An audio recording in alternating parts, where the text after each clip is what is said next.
हाँ, आप एक बहस चल रही है देश में भारत और इंडिया की।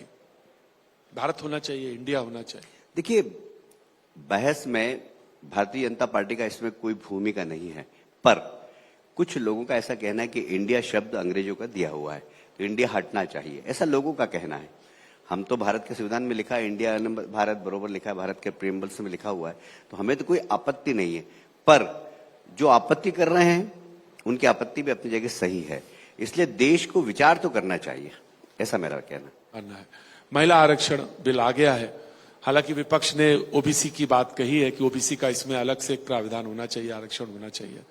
आपका महिलाओं को लेकर?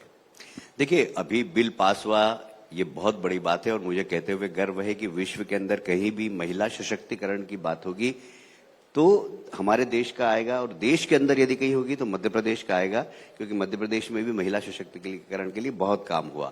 पर बिल पास होना अपने आप में बहुत बड़ी बात है, क्योंकि 25, 26, 27 साल से इस पर सिर्फ चर्चा चल रही थी, पर लोगों की नीयत साफ नहीं थी।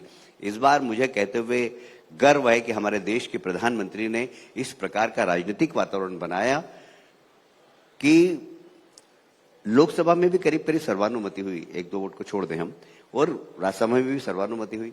तो ये तो बहुत बड़ी बात है।